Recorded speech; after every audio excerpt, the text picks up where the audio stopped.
Hi guys. I'm in a new city in Mexico. Isn't it fabulous?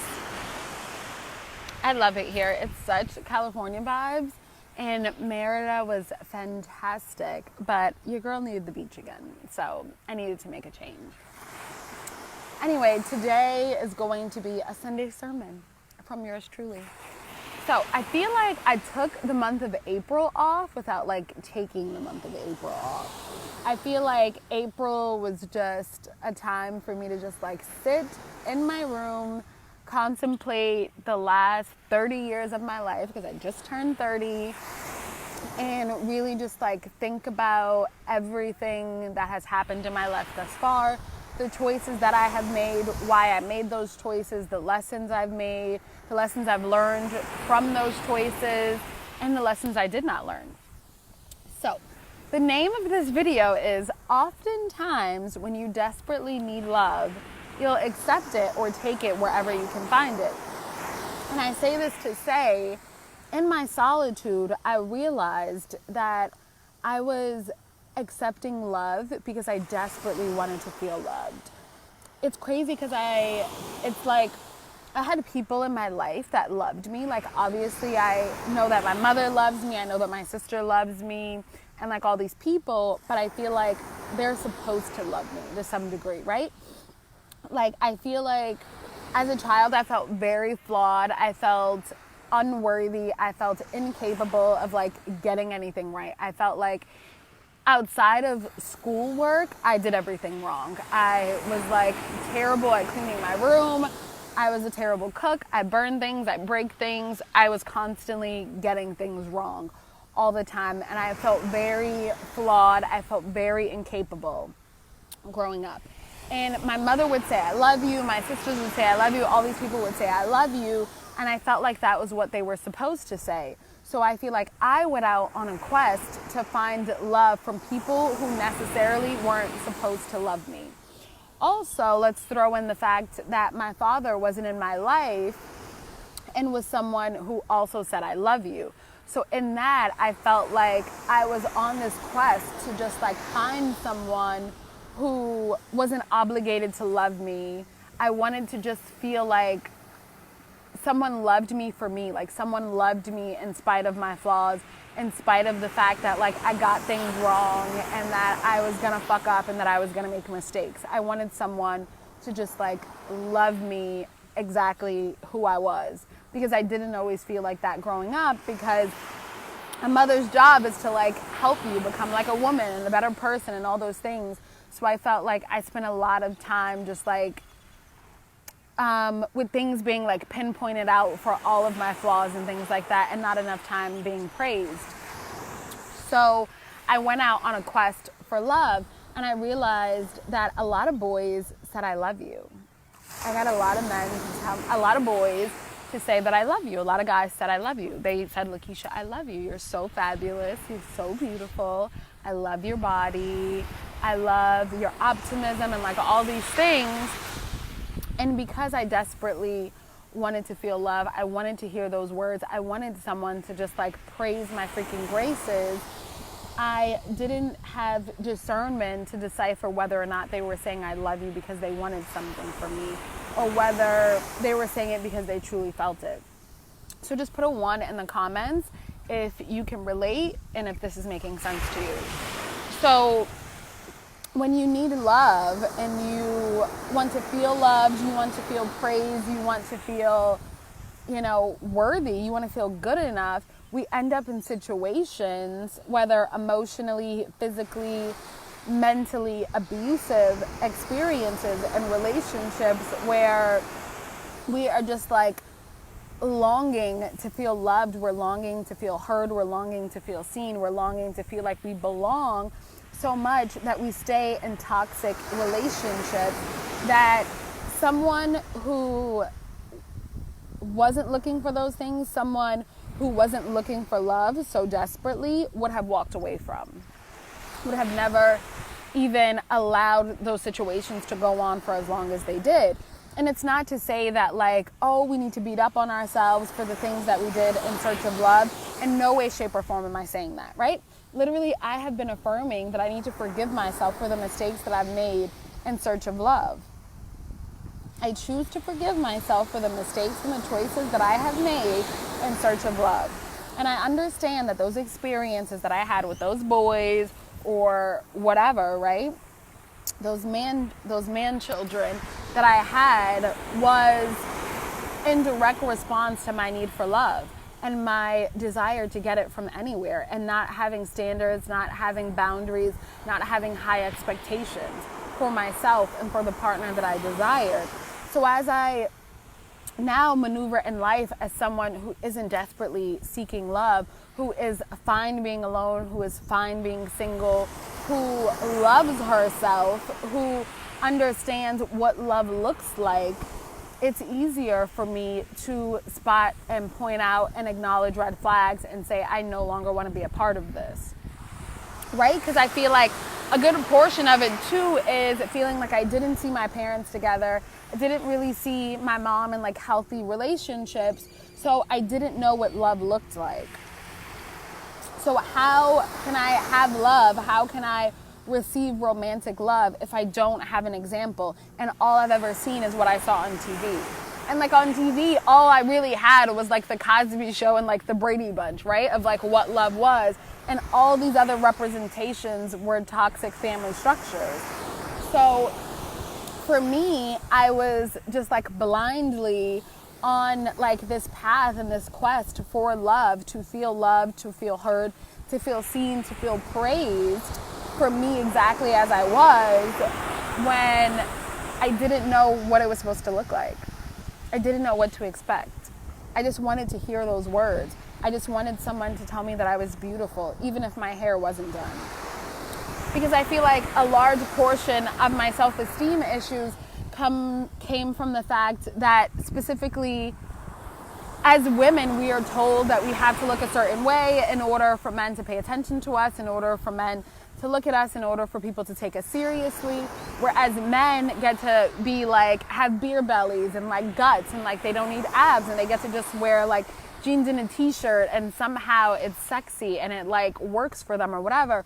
Whereas like women, we're told that our hair needs to be flat, our hair needs to be straight.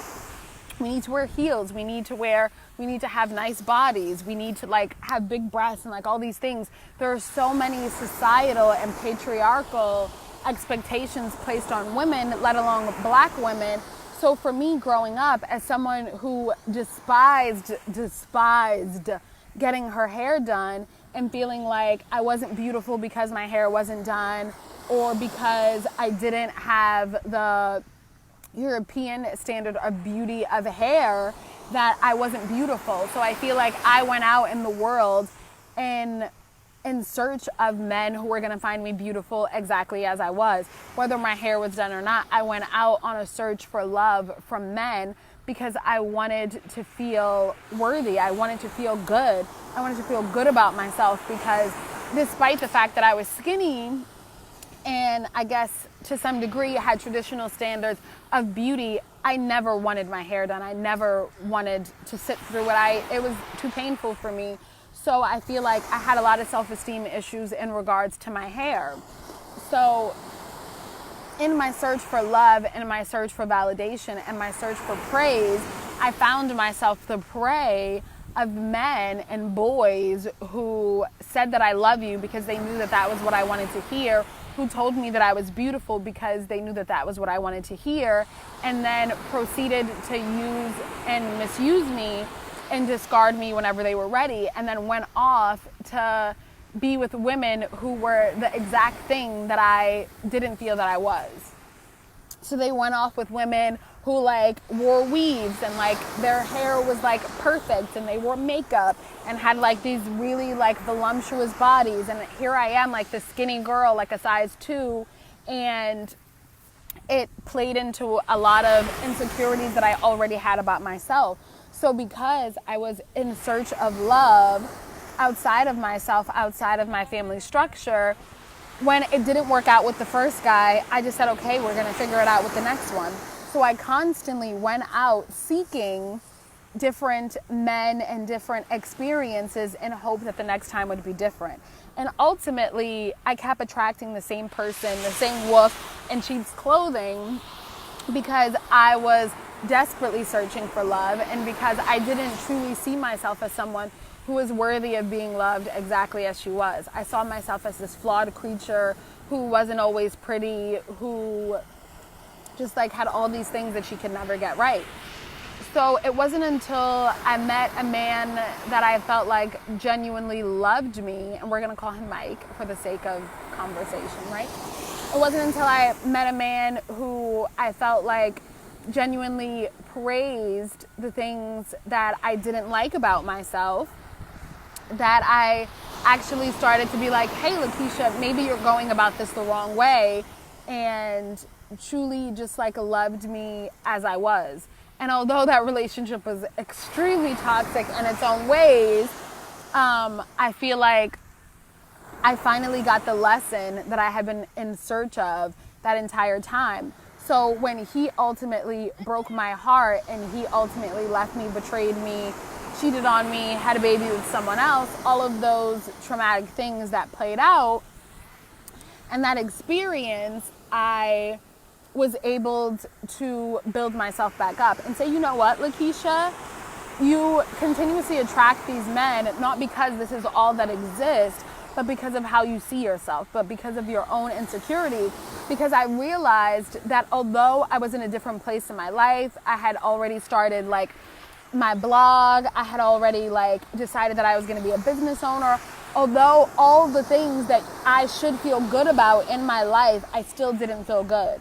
I still felt depressed. I still was drinking all the time. I still felt really low and was confused about who I was and who I wanted to be in this world. So from that place, I realized that my issues weren't with needing validation from men. It was needing validation from myself, and no longer feeling like I needed it from my mother either, from my father who wasn't there. Deciding to give myself the love and the praise and the voice that I didn't feel like I had growing up. So I began to shower myself with love. And sometimes I did it in messy ways where it was just like, you know what? I'm going to be by myself. F men, screw men, they're toxic, all these things. And from just like a negative place. And then other times it was beautiful where I acknowledged the men who have come in my life despite the fact that they have hurt me, that they played really quintessential roles in my development, and me realizing that I was chipping away at my self-esteem. I was chipping away at the essence and the beauty of who I really was, and that I needed to rebuild myself. I needed to break down my walls. I needed to break myself down. Those relationships broke me down so that I could be built on a solid foundation, so that I could be built on the essence and the idea that my mother loves me not because she's my mother. My mother loves me because she chooses to love me. My sisters love me because they choose to love me. My friends love me because they choose to love me and not because they are obligated to love me. They don't love me despite the fact that I am flawed. They love me with my flaws. They love me exactly as I am, with all of my insecurities, with all of my baggage. They choose to love me. And it took a slew of bad dating choices and really bad experiences and me learning to decipher between the truth and a lie, and understanding that the partners that I was attracting were also flawed human beings.